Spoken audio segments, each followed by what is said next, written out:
भूख, प्यास, नींद और आशा, सबसे बड़ा कौन? भूख, प्यास, नींद और आशा 4 बहनें थीं। एक बार उनमें श्रेष्ठता की लड़ाई हो गई। आपस में जब श्रेष्ठता का फैसला नहीं हो पाया तो लड़ती झगड़ती वे एक राजा के पास पहुंची। राजा ने पूरा माजरा पूछा। सब वहां भी वही बात करने लगी, मैं बड़ी तो मैं बड़ी। राजा ने सोचकर सबसे पहले भूख से पूछा, क्यों बहन, आखिर तुम कैसे बड़ी हो? भूख बोली, मैं इसलिए बड़ी हूँ क्योंकि मेरे कारण ही घर में चूल्हे जलते हैं, 5 पकवान बनते हैं और वे जब मुझे थाल सजाकर देते हैं तब मैं खाती हूँ, नहीं तो खाऊं ही नहीं। राजा ने अपने अपने कर्मचारियों से कहा, जाओ राज्य भर में मुनादी करवा दो कि कोई अपने घर में चूल्हे न जलाएं, 5 पकवान न बनाएं, थाल न सजाएं। भूख लगेगी तो भूख कहाँ जाएगी? सारा दिन बीता, आधी रात बीती, भूख को भूख लगी। उसने चारों तरफ खोजा लेकिन भूख को खाने को कहीं कुछ नहीं मिला। लाचार होकर वह एक घर में बड़े बासी रोटी के टुकड़े खाने लगी। प्यास ने भूख को बासी रोटी खाते देखा तो दौड़ी दौड़ी राजा के पास पहुंची और बोली, भूख हार गई, उसने बासी टुकड़े खाए हैं, देखिए बड़ी तो मैं ही हूँ। अब राजा ने उससे पूछा कि तुम कैसे बड़ी हो?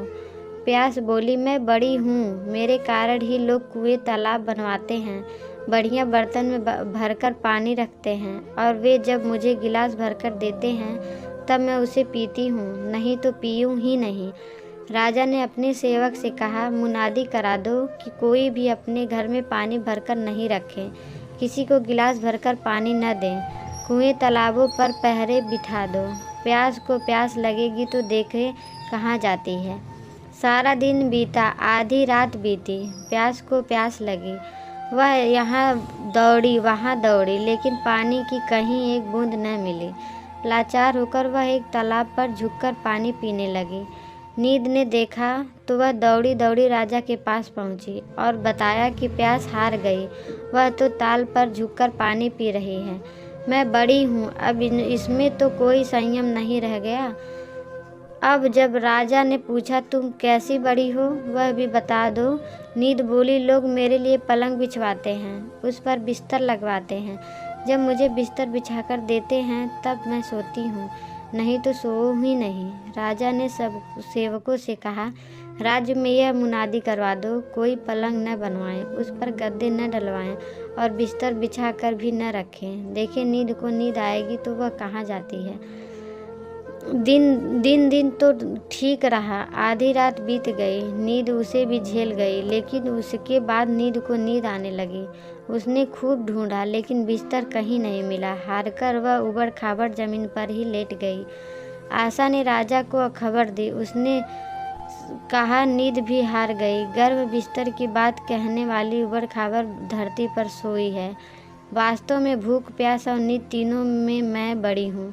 राजा ने पूछा, तुम कैसे बड़ी हो? आशा बोली, लोग मेरे खातिर ही काम करते हैं, नौकरी धंधा मेहनत और मजदूरी करते हैं, परेशानियां उठाते हैं, लेकिन आशा के दीप को बुझने नहीं देते। राजा ने सेवकों से कहा, राज्य में मुनादी करवा दो, कोई काम न करे, नौकरी न करे, मेहनत और मजदूरी न करे और आशा का दीप न जलाएं। आशा को आस जागेगी तो देखो कहाँ जाती है। सारा दिन बीता, आधी रात बीती, आशा को आस लगी। वह यहाँ गई वहाँ गई लेकिन चारों ओर अंधेरा छाया हुआ था। सिर्फ एक कुम्हार टिमटिमाते दीपक के प्रकाश में काम कर रहा था।